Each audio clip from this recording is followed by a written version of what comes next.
မတော့ဘီကီမေယောမကောင်းသောရသူအထူးနေနေလို့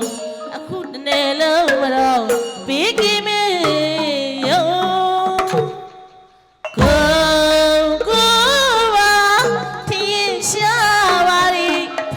မြတ်ဒီသာဟောကြားတတ်ဒီဝါဆိုတကယ်ပြီကုညီဝိုင်းလို့မိုင်းမသည်အောင်စီစီအောင်စာထင်ရှားစွာပေါင်းအမြန်ဒီလာပေါင်းကြံစီလာကောင်းအောင်ညပါလေးမလွေဧက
မကောင်းသော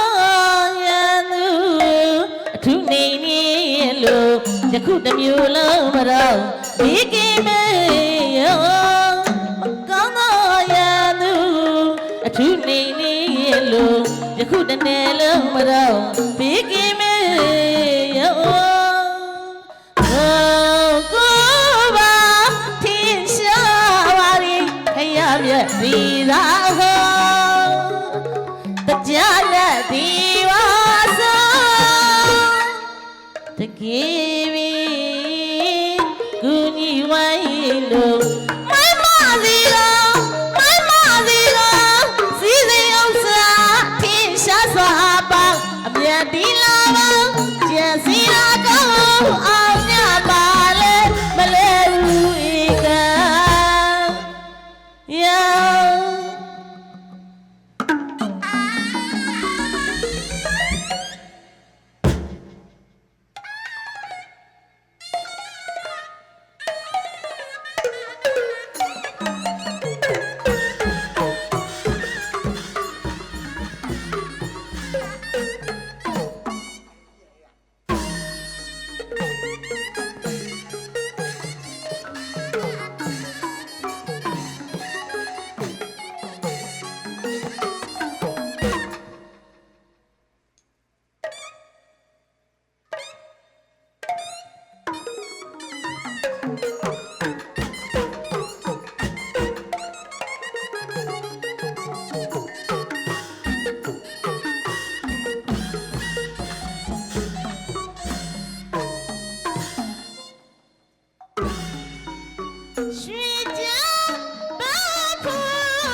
ယူဖက်ကြစီကုန်ကက်ဒီတော့မှရှောင်ရှားလိမ့်မယ်ယအော်ဖယားနဲ့ကပတ်တော်ကိုဖြစ်အမြင်ယူဖက်ကြစီကုန်ကက်ဒီတော့မှရှောင်ရှားလိမ့်မယ်ယဟုတ်ပြိတ္တာတစ်စီဤဘဝလူထူးထူးခြားခြားအနေပွားမရတဲ့ဘောစัจ java လာလိုက်ကိုမဆိုင်မရွကြတော့တကူကြီးတော်နမင်းများကနေထုတ်ကြပါဦးဩတရားရှိခွေဗုဒ္ဓဆက်ဤထက်မြတ်ပါလိကုန်တို့မြတ်မာရီအမြင့်ကြည်လူဘေးရှိညမေယောချီကြောင်းဘာဖို့ပေါ်ဝီယာမတဘူးချီကြောင်းဘာဖို့ပေါ်ဝီယာမတဘူးအစိမ့်နီယောဖယားလာဦးနီညတော့လာခေါ်လာကျမချမ်းသာဘုရားတကယ်ဝ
စိတ်တရာကြီးဝါငါ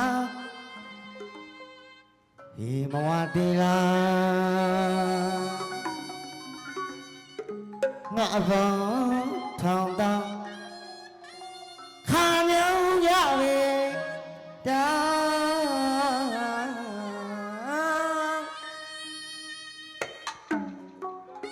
ခနိုင်စီတဲ့မြိုက်တော်ကြီးရဲ့မှာအလောင်းတော်ခုံရတဲ့ဖွယ်ကအလောင်းတော်ခုံရစင်တယ်လားခနိုင်စီတဲ့မြိုက်တော်ကြီးရဲ့မှာအလောင်းတော်ခုံရတဲ့ဖွယ်ကလောင်းတော်ခုံရစင်တယ်လားထင်ရှားစွာ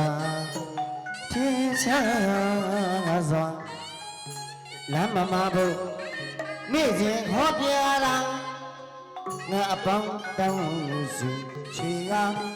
တနာကယူနာအများရှိတာအများရှိတာတနာကယူနာတနာကယူနာအများရှိတာအများရှိတာတနာကယူနာစိတ်ကရာကြီးဝါခေါ်မေထင်လေးစွာ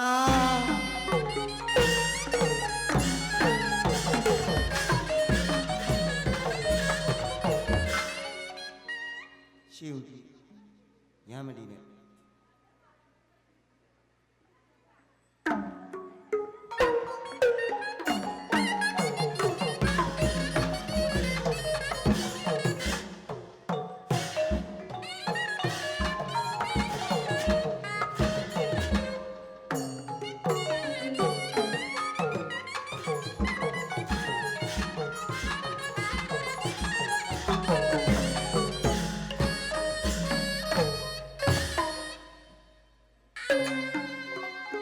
ခနိုင်စီတဲ့ငိုင်တော်ရီတဲ့မှာအလောင်းတော်ခုံမင်းတဲ့ဖွင့်ကအလောင်းတော်ခုံမင်းစင်တယ်လားခနိုင်စီတဲ့ငိုင်တော်ရီတဲ့မှာအလောင်းတော်ခုံမင်းတဲ့ဖွင့်ကအလောင်းတော်ခုံမင်းစင်တယ်လားထင်ရှားစွာထင်ရှားစွာလမ်းမမဘူးနေ့စဉ်ခေါ်ပြလာငါအပေါင်းတောင်းစုချေရာတနာကယူနာအများရှူတာအများရှူကတနာကယူနာတနာကယူနာအများရှူတာအများရှူကတနာကယူနာစိတ်တရာကြီးဝါခေါ်မေထင်လေးစွာ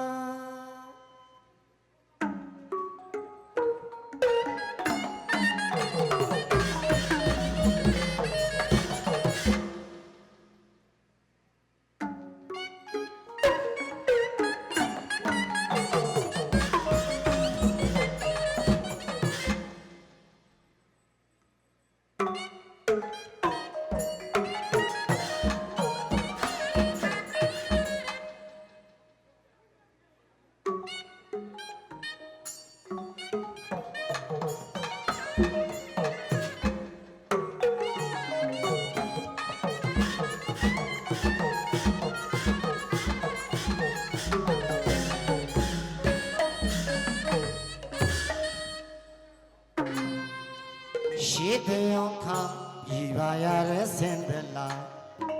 တင်းဖွဲ့ကအစာရှာရများကရှိတဲ့ရောက်ခါပြည်ပါရတဲ့စင်တယ်လားတင်းဖွဲ့ကအစာရှာရများငယ်တာတရဝနဲ့အပေါင်းထောင်တောင်းပါတရဝနဲ့အပေါင်းထောင်တောင်းပါအလောင်းတော်မဟာပိုက်ကွင်တွင်ကကိလောအောင်လာကြံစက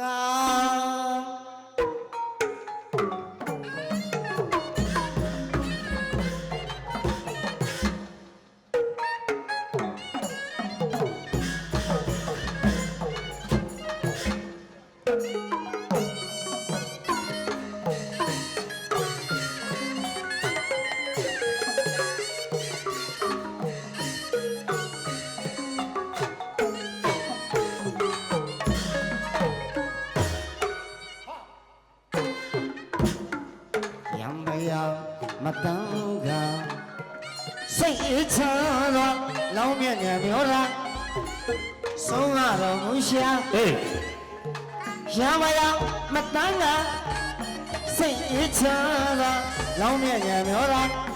ဆုံးရတော်မူရှာပိုက်ခွင်တွင်ငါလွတ်ကင်းရပိုက်ခွင်တွင်ငါလွတ်ကင်းရရန်သူနဲ့ဝီခွာအောင်လားရန်သူတွေဝီခွာအောင်လားဒီညာညာလွတ်မြောက်ကူကေတာအလောင်းတော်မြတ်ခုံမင်းပါ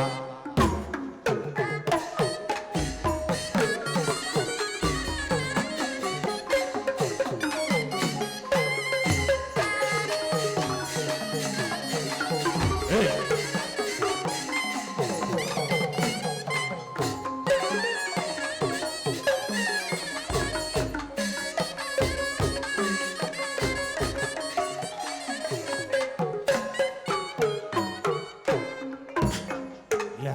ဘယမတမ်းမှာစိတ်အေးချမ်းလွာလောင်းမြတ်ညံမျောကဆုံးမတော်မူရှာယံဘယမတမ်းမှာစိတ်အေးချမ်းလွာလောင်းမြတ်ညံမျောကဆုံးမတော်မူရှာတိုက်ကိုတွင်ငါလူကြီးရတိုက်ကိုတွင်ငါလူကြီးရရန်လူဝီဝီกว่าအောင်လားရန်လူဝီဝီกว่าအောင်လားညီညီညာညာလွတ်မြောက်သူကရှာလောက်တော်မြတ်ခုံမီမာ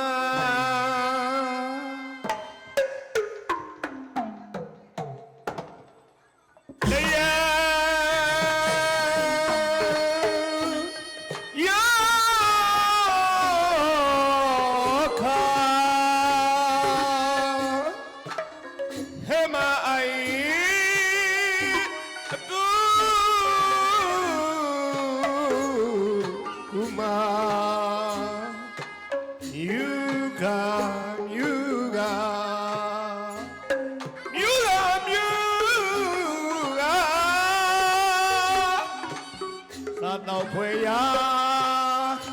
ပြီးပွင့်ဆုံးလွာတုံးလုံးငါပြေးကောင်းပြီခီးခါလာစိတ်တရခီဝါမိနန်းကုန်ကြီးစောင်းရင်လိုလားမိဖများရဲ့စုံလင်လွာ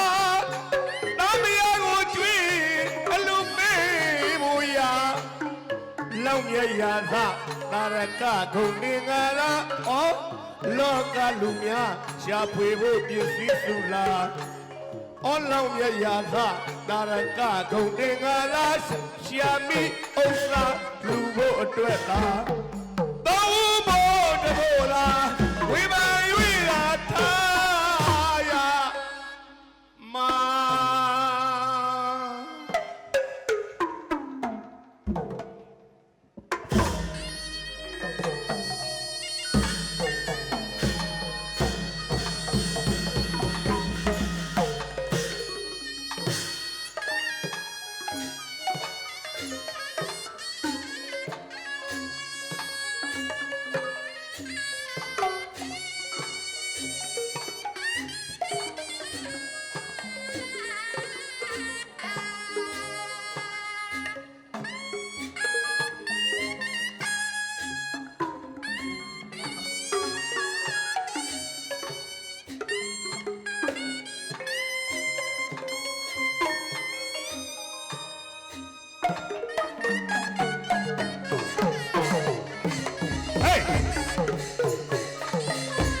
တော့ဆိုင်တော်ဖွဲ့မှာ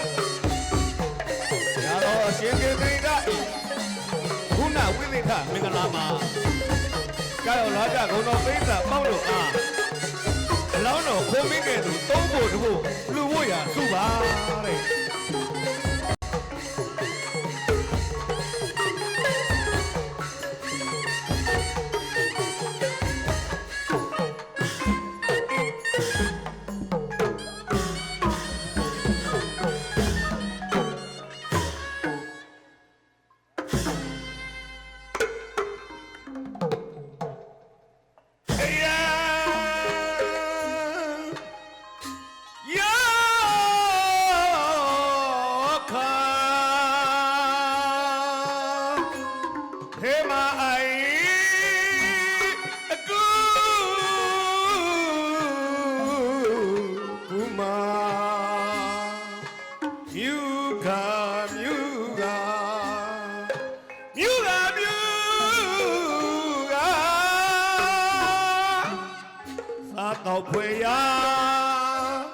အသီးပွေဆုံးသွား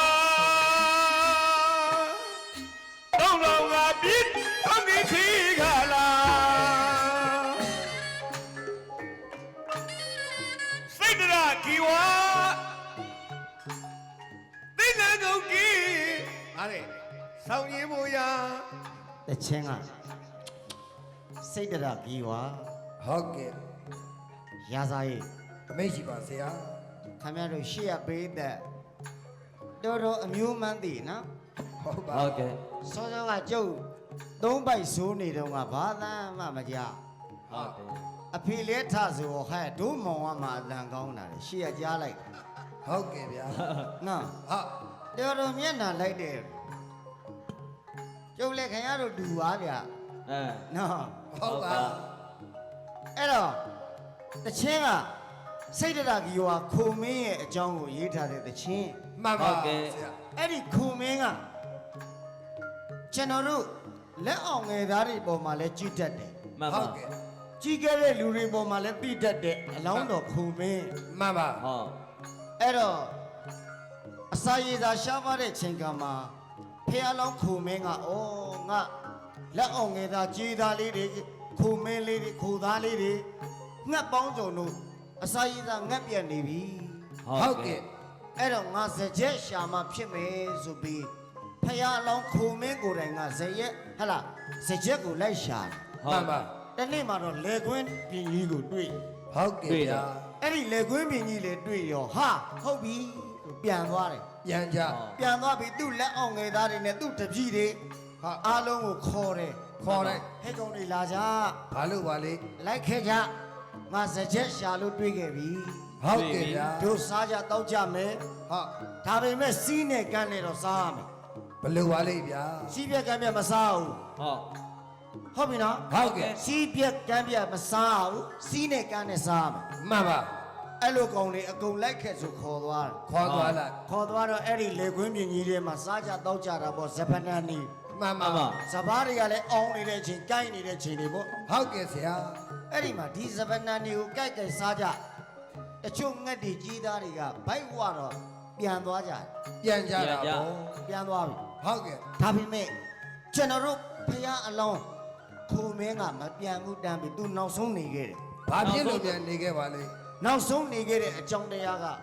ဇပနန်နှစ်နန်သူလူကျင်သေးတာ ဟောဗျာ တဏ္ဏကိုသူပါဇက်မှာကြိုက်ချီသွားတယ် မှန်ပါ တဏ္ဏကခြေထောက်နဲ့ကုတ်ပြီးတော့ယူသွားတယ် ဘာကြောင့်ပြပါလဲ ဒီလိုနဲ့နေတိုင်းစားတော့လာတော့ မှန်ပါ စကြက်ကဒီစကြက်နေတိုင်းစားနေတော့လဲပရှင်ကကြာတော့ဟာငါဇပနန်နေထိတ်ဖူးပြက်တည်ကြီးပဲ ဟုတ်ကဲ့ အနန်နေပြက်ပြီးတော့ဘယ်တွေရောက်ကုန်လဲ မှန်ပါ စဉ်းစား အဲ့တော့ငါတခိုးဖမ်းမှဖြစ်မယ် မှန်ပါဆ တ ရာ ခိုးဖမ်းမှဖြစ်မယ်ဆိုပြီးတနေ့တော့ကြော်ခွင်ကြီးထောင်ထားတယ် ဟာ ဟုတ် ကြော်ခွင်ပိုက်ကြီးထဲထောင်ထားတာ မှန်ပါ ဒီနေ့တော့အတွေ့ပဲဆိုလဲပရှင်ကအဝေးကနေချောင်းကြည့်နေပြီးကြော်ကွင်းကိုကြည့် ဟုတ် ဟုတ် ကဲ့ ပြီ ထင်းတဲ့အတိုင်းပါပဲကျွတ်တို့ဖရာလောင်းခုံမင်းကလာပြီးတော့အဖွဲကြီးနဲ့သူ့လက်အောင်ငယ်သားတွေနဲ့စားကြတော့ကြ စားတော့ပြောပါကြ စားလဲစားရောဗျာအဲ့ဒီနောက်ဆုံးမှာတော့ခိုးတွေကောငှက်အကုန်လုံးကိုကြော်ခွင်းကြီးနဲ့မိသွားတယ် မိသွားကြပြီ မိသွားတဲ့အခါမှာတွေးပြီ ဟာ မင်းတို့နဲ့ငါနဲ့ဒီနေ့တွေးပြီ ကြိတ်ထားတာ အကုန်တတ်မယ် ဟုတ်ကဲ့ဗျာ လဲပိုက်ရှင်ကအကုန်တတ်မယ်ဆိုပြီးပြောတော့ မှန်ပါ လူကြီးလူကောင်းပြီးသားတဲ့ကျုပ်တို့ဖရာလောင်းခိုမင်းကမလုပါနဲ့လဲပိုင်ရှင်ကြီးရေ ဘာကြောင့်ပါလဲ ဟာလုံးမှာအကုန်တတ်မှာ တတ်မှာပေါ့ ငါဇပနန်နေမင်းတို့စားတာအဲ့ကြောင့်အကုန်တတ်မယ် ဟာ မလုပါနဲ့ကျွန်တော်ကခေါင်းဆောင်မှာ ဟုတ်ကဲ့ဗျာ ဒီစကြက်ကိုရှာပေးတာလေကျွန်တော်ရှာပေးတာ ခေါင်းဆောင်ကိုယ်တိုင်ပဲ အဲ့တော့လဲပိုင်ရှင်ကြီးတတ်ချင်ရင်ကျွန်တော်ကိုပဲတတ်ပါ ဟုတ်ကဲ့ဗျာ ကျွန်တော်ကိုတတ်ရင်ကျင်တတ်ပါဗျာဆိုပြီးသူ့လက်အောင်ငယ်သားတွေအကုန်လုံးပြန်လွတ်ခိုင်းတာ လွတ်ခိုင်းလိုက်တယ် အဲ့တော့လဲပိုင်ရှင်ကလည်းကျင်တတ်သွားတယ် ကျင်းတတ်တာပေါ့ ဟုတ်ပြီမင်းဟိုမှာတက်ငါကျင်တတ်တယ် တတ်မယ် အကြီးကဲပြီးသားတာပြောတာနော် မှန်ပါ ဖယားဖြစ်မဲ့ဖယားအလောင်းကို ဟုတ်ကဲ့ဗျာ ဟုတ်လား ဟုတ်ကဲ့ဗျာ အဲ့တော့ကျွန်တော်ကိုတတ်ပါဆိုပြီးနေခဲ့တယ်ဟုတ်ပြီအဲ့တော့လဲပိုင်ရှင်ကမေးတယ် ဘာများမေးပါလဲ ဟဲ့ခိုမင်းနဲ့ ဗျာ မင်းကကြံတဲ့တလိษံနေတဲ့မင်းအဆိုးဆုံး ဘာဖြစ်လို့များပါလဲဗျာ ဘာဖြစ်လို့လဲလဲပိုင်ရှင်ရဲ့ အေးပေါ့ ကြံတဲ့ခိုတွေကဘိုက်ပြေယုံပဲစားသွားတာ ဟုတ်တယ် အစာဝယုံပဲစားသွားတယ် မှန်ပါ လောဘမကြည့်ဘူးကွာ မကြည့်ပါ မင်းကလောဘကြီးတယ် ဘာဖြစ်လို့ပါလဲ ဘာလို့လောဘကြီးတာလဲဆိုတော့မင်းကဘိုက်လက်ပြေအောင်စားသေးတယ်ပါဇက်မှာလည်းတဏ္ဍယူသွားသေးတယ်ခြေထောက်နဲ့လည်းတဏ္ဍကုတ်သွားသေးတယ်မင်းလောဘကြီးလို့မင်းကိုတတ်ရင်ခြင်းနဲ့တယ် ဟုတ် အဲ့တော့ကျွန်တော်တို့ဖရာအလောင်းတော်ခူမင်းကဗာပြောတယ်ထင်လဲ ဘာပြောပါလဲ လေပန်ရှင်ကြီးရဲ့တဲ့ကျွန်တော်ဘိုက်ပြေအောင်စားတာကကျွန်တော်ဝမ်းအတွက်ပါ မှန်ပါ ပါဇက်ကတဏ္ဍချီသွားတာကကျွန်တော်ကြွေးသစ်ချဖို့ပါ ဘယ်လိုများပါလဲ ခြေထောက်ကတဏ္ဍကုတ်သွားတာကကျွန်တော်ကြွေးဟောင်းဆက်ဖို့ပါ အဓိပ္ပာယ်ရှိတယ် ဒုပိသတ်တို့ကျွေးတစ်ချတယ်ကျွေးအောင်ဆက်တယ်ဆိုတဲ့အစကားနှခွန်းကအမတန်တန်ကြီးရှိတာနော် ဟုတ်ကဲ့ ဖယားလောင်းကအဲ့လိုပြောလိုက်တော့ကျွန်တော်တို့လေပန်ရှင်ကြီးကဟဲ့ကောင်အဲ့ဒါဘာစကားတော့ကျွေးတစ်ချတယ်ဆိုတာကကျွန်တော်မှာသားသမီးလေးတွေအတောင်မစုံသေးတဲ့ငှက်ကလေးတွေရှိသေးတယ် ဟုတ်ကဲ့ဗျာ သူတို့ကိုကျွေးကိုကျွန်တော်ပါဇက်ကတဏ္ဍကြိုက်ချီသွားတာပါ မှန်ပါ ဟုတ် အဲ့ဒါဆိုခြေတော့ကတဏ္ဍကဘာလို့ယူရတော့ ထပ်ပြီး အဲ့ဒါကကျွေးဟောင်းဆက်ဖို့ပါ ဘယ်လိုများပါလဲ ကျွေးဟောင်းဆက်တယ်ဆိုတာဘာတော့ကွာ ဘယ်လိုပါလဲ အသက်အရွယ်ကြီးသွားလို့မပြန်နိုင်တော့တဲ့ကျွန်တော်ရဲ့အဖေနဲ့အမေခိုးနှစ်ကောင်ကိုကျွေးရအောင်ပါ ကျွေးဟောင်းဆက်တာ မိဘနှစ်ပါးကိုကျွေးရမယ်ဇပနာဟာကျွေးဟောင်းဆက်တာ ဟုတ်ကဲ့ဗျာ ကဲဒီနေ့ဒုပိသတ်တို့ကျွန်တော်တို့သာသနာ့ဓမ္မစရိယဘွဲရတဲ့ကျွန်တော်တို့ဆရာတော်ဆရာဟလား အရှင် ဦးစင်လေးအရှင်ကေတိန်တရ ဟုတ်ကဲ့ဗျာ ကျွေးကောင်းလဲဆက်တာ မှန်ပါ ကျွေးတစ်ကိုလည်းချတာ မှန်ပါ ဗျာ ဟုတ်ပြီနော် ဟုတ်ပြီ ကျွေးဟောင်းဆက်တာဘာလို့ ဘာများပါလဲ ခမဲတော်ဖြစ်တဲ့ ကပ က ည့် မျိုးမြင့် ဟုတ် မဲတော်ဖြစ်တဲ့ဒေါ်လာအေးတင် ဟုတ် ကျေးဇူးဆက်တာ မှန်ပါ မှန်ပါ ဟုတ်ပြီနော် ဟုတ်ပြီဗျာ သိန်းထောင်တောင်းချီပြီးပုံအောပြီးပေးမှကျေးဇူးဆက်တာမဟုတ်ဘူး မဟုတ်ပါ သာသနာရဲ့ဝန်ဘာသာရဲ့ဝန်ကိုထမ်းဆောင်ပြီးဒီနေ့အရှင်ခေတိန်ရကကျေးဇူးဆက်တဲ့အနေနဲ့ဒီဘွဲ့ကိုရအောင်ရှုပေးတာ မှန်ပါ အဲ့ဒါဘာလို့ ဘာပါလဲ ကျွေးဟောင်းဆက်တာ ကျွေးဟောင်းဆက်ပြီး ဆရာတော်ကြီးရဲ့ကျေးဇူးကိုဆက်တာ မှန်ပါ ဟုတ်လား ဟုတ်ကဲ့ဗျာ ဗရဏအိန္ဒကအလား ဟုတ် ကျေးဇူးဆက်တာ ဟုတ် အဖေမိကျေးဇူးဆက်တာ ဟုတ်ကဲ့ဆရာ အဲ့ဒါကျွေးဟောင်းဆက်တာမဟုတ်ဘူးလား ဟုတ်ပါ ဖယားလောင်းခုံမဲအလားတရာမတူဘူးလား တူတာပေါ့ဆရာ ကျွေးတစ်ချမှာကျွေးတစ်ချမှာဘာလာအောင်ပါတော့ ဘာပါလဲ နောက်ကြရင်ဓမ္မကတိကဆိုတဲ့ဘွဲတစ်စိတ်တွေလာအောင်ပါ ဟုတ်ကဲ့ဗျာ လာလိုက်မယ် ဟာ အဲ့ဒီကကြရင်တရားတွေဟော ဟုတ် တို့ပြည်သူတွေတို့ဓမ္မတွေယောဂီတွေမသိတဲ့စကားတွေမသိတဲ့တရားတွေကိုဟောပြလေဦးမယ် မှန်ပါ အဲ့ဒါဘာတော့ ကျွေးတက်ချတာပေါ့ ကျွေးတစ်ချတာ ဟုတ်ကဲ့ဆရာ နောက်တော့သူ့တဲ့ငယ်တဲ့ညီကုံမောင်နှမတွေအားလုံးကိုလည်းငါဒီလိုလုံနိုင်ခဲ့ပြီ ဟုတ် မင်းတို့လည်းဒီလိုကြိုးစားကြ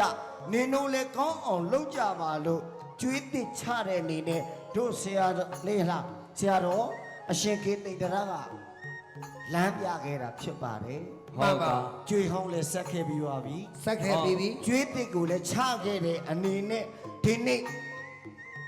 ဓမ္မစရိယဘွဲကိုရခဲ့တာနော် မှန် ဟုတ် ပါ ကဲ့ဆရာ ဒါကြောင့်ကျွေးဟောင်းဆက်ကျွေးတစ်ကိုချတဲ့တို့ရဲ့ဦးစင်လေးကိုဂုံပြုကြတော်သောအဖြစ် မှန် ဖ ပါ ယားအလောင်းခုံမင်းနဲ့နိုင်ရှင်ပြီးတချင်းလေးက တချင်းလေးကအလောင်းတော်ခုံးမင်းပါ စိတ်တရဂီဝါ မှန်ပါ ဟုတ်ပြီနော် ဟုတ်ပြီ ဒါလေးကိုကျွန်တော်အဖေနဲ့ကျွန်တော်နဲ့ကျွန်တော်တီးပေးရစီ ဟုတ်ကဲ့ အခမ်းအနားကလည်းအစောစမှာဆိုတော့အချင်းရှိတုံးလေးတီးပေးရတယ် ဟုတ် မှန်ပါ နော် ဟုတ် အခမ်းအနားမစခင်မှာအချိန်ရရင်ကျွန်တော်ဒီလူလဲတီးလေးအောင်မရှမ်းဖြူ ဟုတ်ကဲ့ဆရာ နော် ဟုတ် အချိန်မရရင်တော့အခမ်းအနားပြီးမှတီးလေးမယ် မှန်ပါ အမှန်ရှေ့ကမိုက်ခဲရလဲမိုက်နာတပြင်းပြင်းလုံနေနော်ဟုတ်ဟဲ့အဲ့တော့ကဒါလေးအဆုံးသတ်အောင်ဖေး ဟုတ်ပြီဗျာ တရားယောခာဟေမအိုင်အကူမာယူက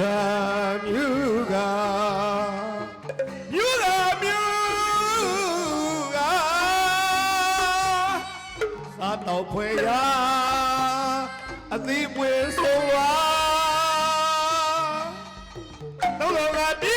တော့မိခီခလာစိတ်တရာကြီးဝါဒီလေငုတ်ကြီးအော်ဆောင်ရလို့လားမိဖဗျာရဲ့ဆုံးပါတမယာကိုကျွေးအလူပေးဝရအော်လောက်ရရသာတာရကခုနေငါသာလောကလူများရှာဖွေဖို့ပြည့်စည်စုလားအော်လောကပါလာတာရကခုနေငါသာရှာမီဥစားလူဖို့အတွက်သာဘောဘောတဘောသာဝေဖန်၍သာထားခဲ့မှာယံဖယားမတမ်းမှာစိတ်အေးချမ်းစွာလောင်းပြညံမျောကဆုံးမတော်မူရှာယံဖယားမတမ်းမှာစိတ်အေးချမ်းစွာလောင်းပြညံမျောကဆုံးမတော်မူရှာအိုက်ကိုတွင်ကလူကြီးရအိုက်ကိုတွင်ကလူကြီးရရန်သူဝီဝီกว่าအောင်သာရန်သူဝီဝီกว่าအောင်သာညီညီညာညာလွတ်မြောက်ပူခဲ့ရှာအလောက်တော်မြတ်ခေါ်မီမာ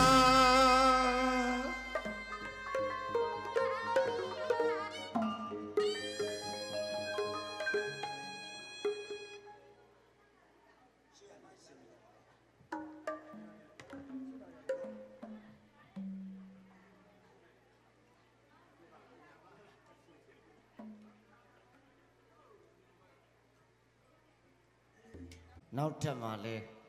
သာသနာရဲ့အကျိုးဘာသာရဲ့အကျိုးကိုစတဲ့တပုတ်သေးဘူးဆောင်ရွက်နိုင်ပြီးဒီထက်မကသာသနာဝန်ဘာသာဝန်ကိုထမ်းဆောင်နိုင်ပါစေ ဟုတ်ကဲ့ ဘုန်းတော်ဘာတော်များတိုးမြင့်ကြပါစေလို့ဂီတကျေလေးဥပ္ပန်ဆုံး ဟုတ်ကဲ့ ကျွန်တော်တူလေးဖြစ်တဲ့ရှမ်းဖြူဆိုင်အဖွဲ့ကဒီတချင်းနဲ့ဂုံပြုပူဇော်ကြောပေးရသေးဗျာ မှန်ပါဆရာ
ပါရမီရမပွင့်လျာဆွေပါလာဝီ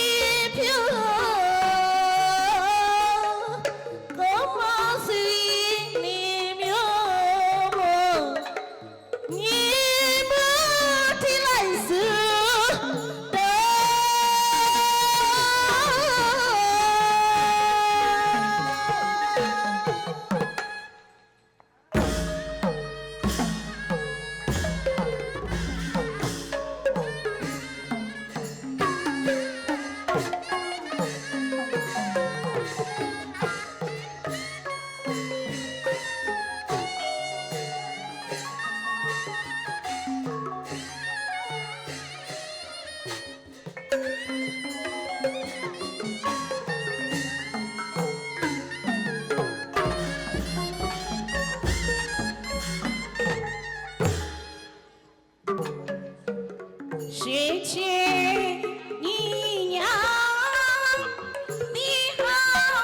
ရှိဝဒီနပွေဆုံးရှိကြပါတော့စောဖူလာရဖွာဆက်ဆုံး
ကွန်မြူ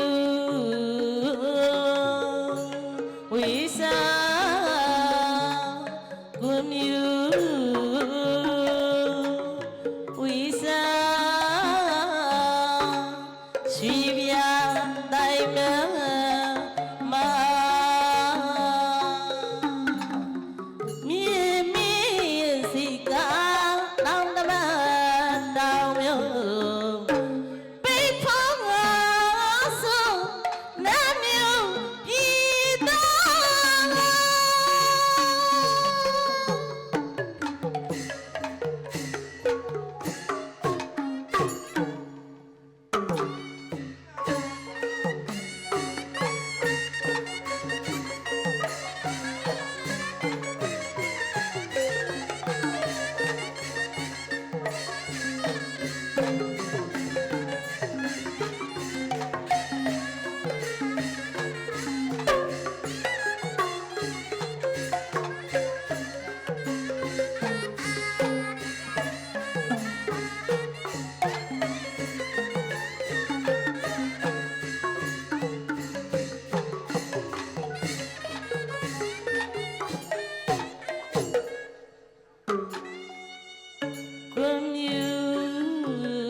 Good night.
ကြောင်ရောင်မျိုး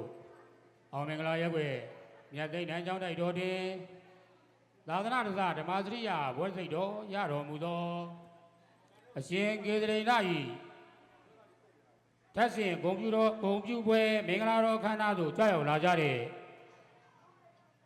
အာရုံသောသာသနာမာမကဓမ္မမာမက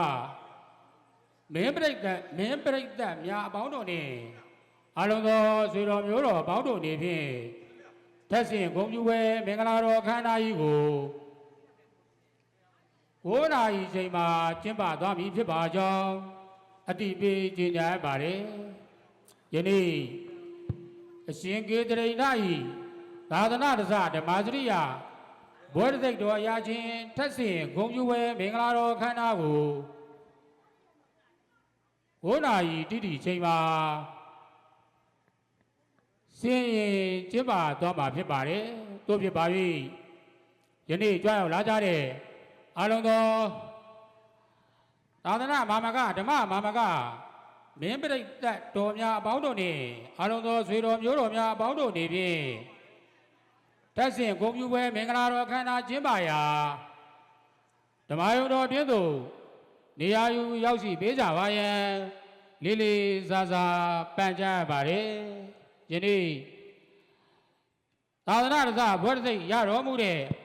အရှင်ကေသရိဏဟာဤမြတ်သိန်းတန်ကျောင်းတိုက်ကြီးရဲ့အာဓိကံမိကဓမ္မစရိယာပဲဖြစ်ပါတယ်အာဓိကံမိကဓမ္မစရိယာဆိုဒီမှာဤကျောင်းတိုက်ကြီးတွင်ပထမဆုံးပေါ်ထွန်းလာသောသာသနာတစဘွဲ့စိတ်တော်ရအရှင်မြတ်ပဲဖြစ်ပါတယ်ဤသာသနာတစဘွဲ့စိတ်တော်ရအရှင်သူမြတ်အရှင်ကေသရိဏဟာကြောက်တော်မျိုးမြတ်သိန်းတန်ကျောင်းတိုက်ဗရဏနာယကဆရာတော်ဘုရားကြီးဖတ်တန်တာအိန္ဒကရဲ့တပည့်ပဲဖြစ်ပါတယ်ယနေ့ရှင်ကေသရိဏရဲ့သာသနာတစဘွဲ့စိတ်တော်ရခြင်းကိုမူလအရင်အမြင့်ခံရမယ်ဆိုရင်ကျောင်းတော်မျိုးမြတ်သိန်းတန်ကျောင်းတိုက် ဗရဏနာယကဆရာတော်ဘုရားကြီးဗဒ္ဒန္တာအိန္ဒကမှာပဲအစပြုခဲ့ခြင်းပဲဖြစ်ပါတယ်မြတ်သိမ့်တန်းကျောင်းတိုက်ဗရဏနာယကဆရာတော်ဘုရားကြီးဗဒ္ဒန္တာအိန္ဒကဟာအလွန်အင်မတန်မှရိုးကုန်ဖြင့်ပြည့်စုံသောဆရာတော်ဘုရားကြီးပဲဖြစ်ပါတယ်မြတ်သိမ့်တန်းကျောင်းတိုက်ဆရာတော်ဘုရားကြီးဗဒ္ဒန္တာအိန္ဒကဟာအလွန်တရာမှရိုးကုန်ဖြင့်ပြည့်စုံ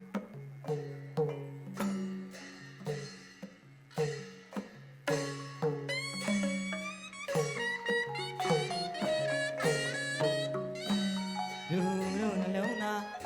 အမုန်းမပွားကြဝဲမြစ်တောင်စုဖြန့်ချစ်ပန်းလိုက်ကျွဲအကျဉ်းသားတရားတွေထားမှသိထားမြတ်မင်းအမြဲတမ်းတွေးစဝဲအသင်မအေးအေးမြတဲ့စေတနာလေးမူစီရွာဖြိုးဝေပါတယ်နှလုံးသားဝဲအမုန်းတရားပင်အပြုံးရကျွဲရတယ်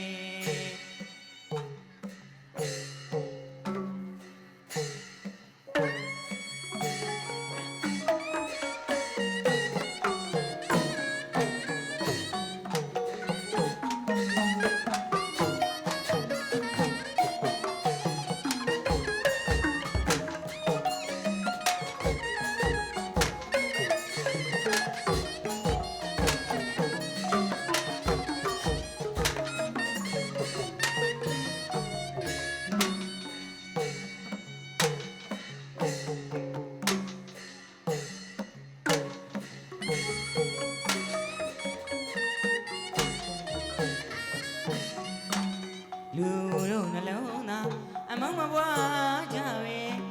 မြေတောင်စုဖြန့်ချစ်ပန်းလိုက်ကျွဲအကျဉ်းသားတရားတွေထားမှသိထားမြတ်မင်း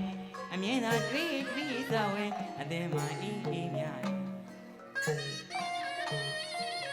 တယ် လုံးသားရဲ့မုန်းတရားပင်ပြုံးများတွေ့ကြတယ်ဝဲ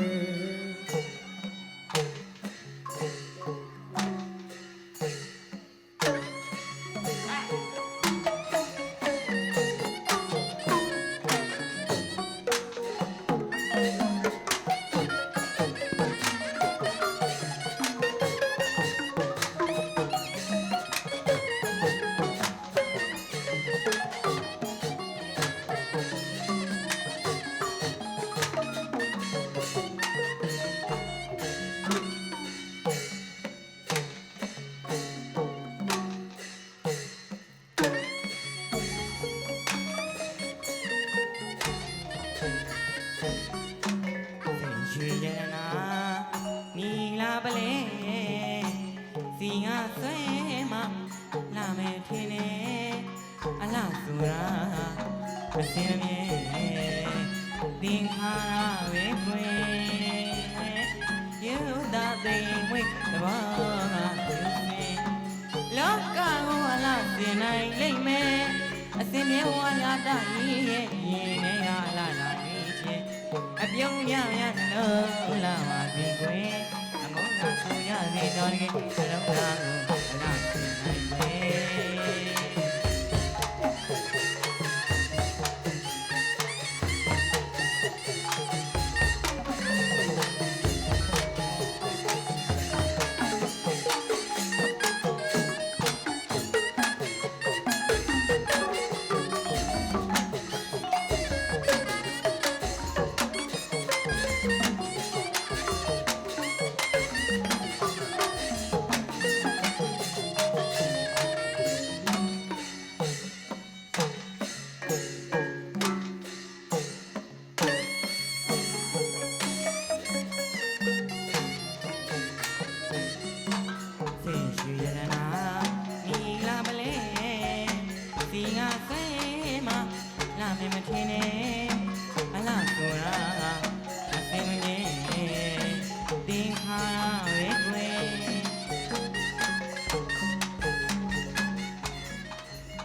ကိုရလား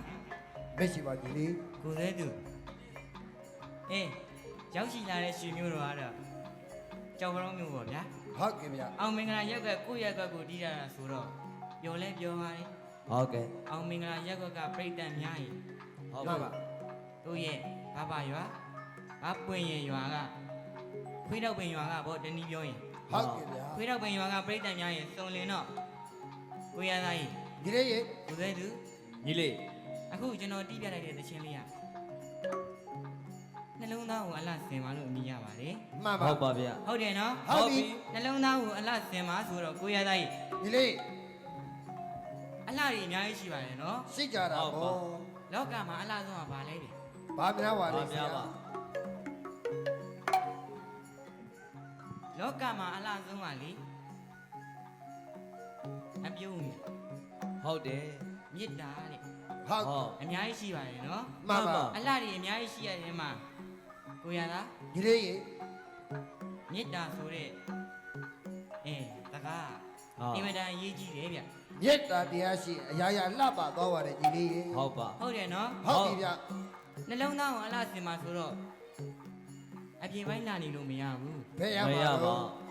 ရုပ်တွေဘယ်လောက်လှနေလို့မရဘူး မရဘူး ဟုတ်တယ်နော် ဟုတ်ပြီဗျာ စိန်တွေရွှေတွေဗရံပြားတွေဘယ်လောက်ဝေထားတာ ဟုတ် ပကာသနာတွေပါ အပေါ်ရန်ဘဂဝနာ အစစ်ဘုံ ဟုတ်တယ်နော် ဟုတ်ပါ ရှင်နဲ့ကနှလုံးသားလေးလှမှဖြစ်တာဗျ ဖြူစင်မ ကဲအဲ့တော့နှလုံးသားလေးဖြူစင်မှရတာဆိုတော့ကျွန်တော်တို့လည်းဒီပွဲမေတ္တာနဲ့လိုက်လာတာပါ ဟုတ်ကဲ့ပါ အခကျင်းငွေရတော့အဖွဲသားရှင်းမှုပတ်သက်ပဲယူပါတယ် မှန်ပါ မြေတားရင်းနဲ့ ဟု ဟုတ် တ် ပြီ ကဲ့ မေတ္တာရင်နဲ့တီးပေးခြင်းဖြစ်ပါတယ် မှန်ပါ ကဲအဲ့တော့ပြိတ္တအားလုံးလည်းနှုတ်ဆက်ပါတယ်နော် ဟုတ်ကဲ့ပါ အချင်းလေးရှိဆက်ကြည့်အောင်ဟဲ့ မှန်ပါဗျာ စိန်ရွှေရတနာနီလာပလဲစီကဆွဲမလာမယ်မထင်နဲ့အလားဆူရာသင်မလဲသင်ခါရပဲခွေယူတာသိမွေတော့ဖြူစင်လောကကိုအလားသင်နိုင်လိမ့်မယ်အစင်မြဝနာပကြီးအတွက်ရင်ထဲကအလားတာလေးရှင်အပြုံးများများနှလုံးလာပါစေခွေအမုန်းကဆိုကြရင်ငါကနှလုံးသားကိုအလား